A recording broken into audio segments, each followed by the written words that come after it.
శ్రీ సచిదానంద సమర్థ సద్గురు సాయి మహారాజ్ కి జై. జై గురు రాఘవేంద్రాయ నమః. మరి మనము నిన్న తెలుసుకున్నాం కదండి, శంఖకర్ణునికి 3 జన్మల వృత్తాంతంను మనము ఇప్పుడు తెలుసుకుందాం. ఎందుకంటే శంఖకర్ణుడి శాప ఉంటుంది కదా, నువ్వు 3 జన్మలు ఎత్తినా కూడా హరిస్మరణతో ఉండాల్సిందే అని, హరిస్మరణ అనేది అందరికీ తెలియాలి అనేది చెప్తారు కదా. ఆ విధంగా ఈ శంఖకర్ణుడు శ్రీ ప్రహ్లాద అవతారం ఎత్తుతాడు.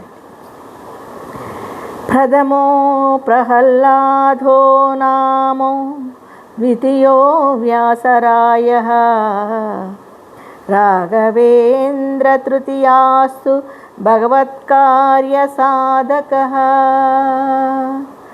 చూడండి అని తెలియచున్నది మనకి ఈ విధంగా.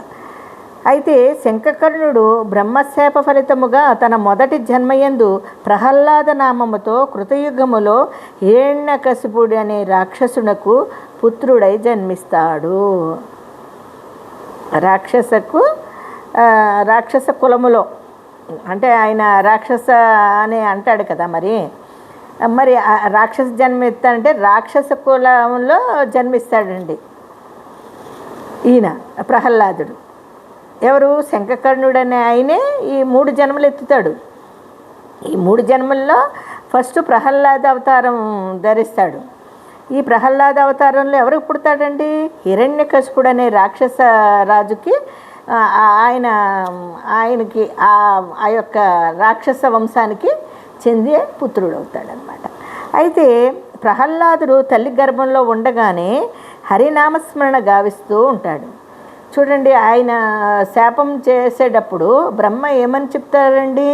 నీవు హరినామస్మరణతోనే ఈ 3 జన్మలు కూడా అదే నామస్మరణతో ఉండాలి అని చెప్తారు కదా.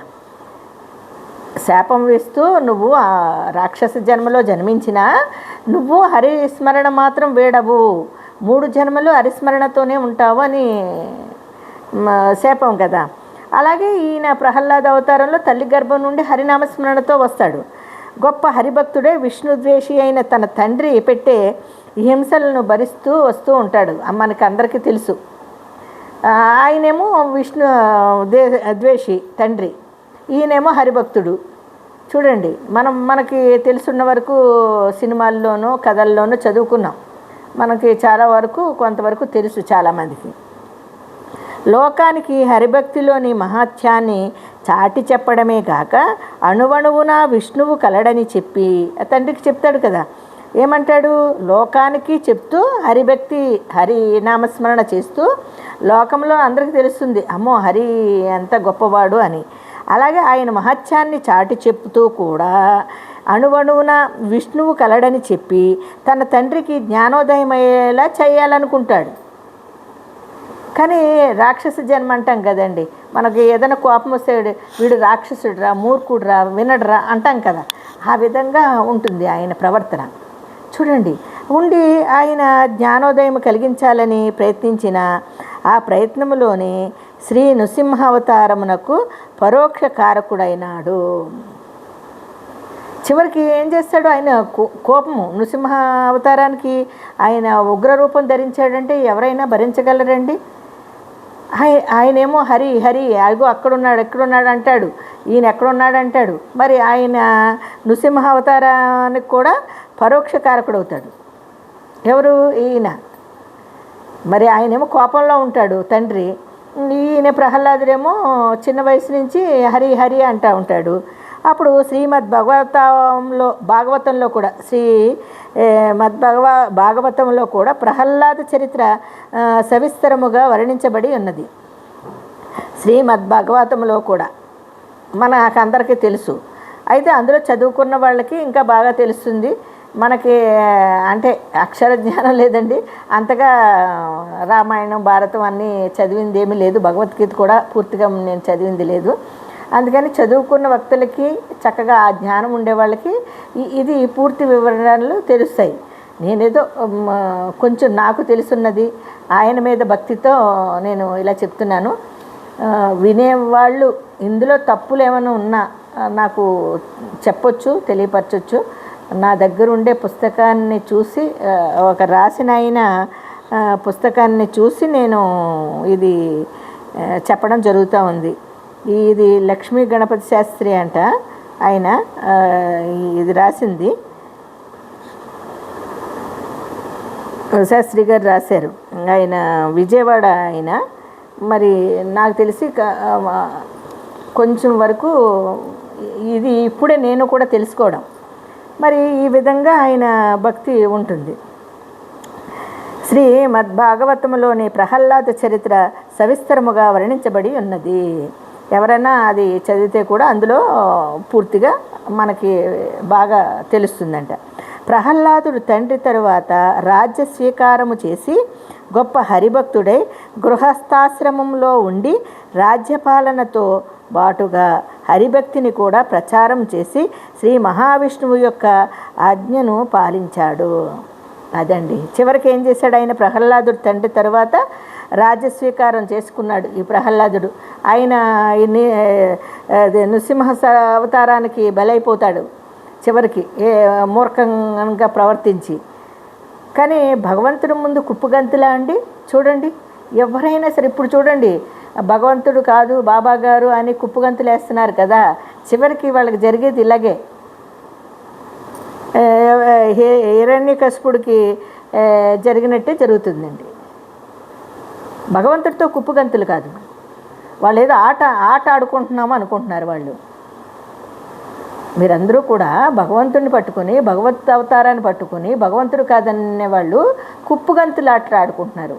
కోతులు ఆ చెట్టు మీద నుంచి ఈ చెట్టు మీదకి, ఆ ఊరి నుంచి ఇంకో ఊరికి వెళ్ళి, అవి అంటే మానవ జన్మ వచ్చింది కూడా అదే రూపంలో కాబట్టి, కోతి రూపాన్ని నుంచి కాబట్టి, మరి కోతి జన్మ నుంచి కాబట్టి, ఇంకా వీళ్ళు కోతుల్లాగా గంతుతున్నారు. అది భగవంతుని పట్టుకుని భగవంతుడు కాదని.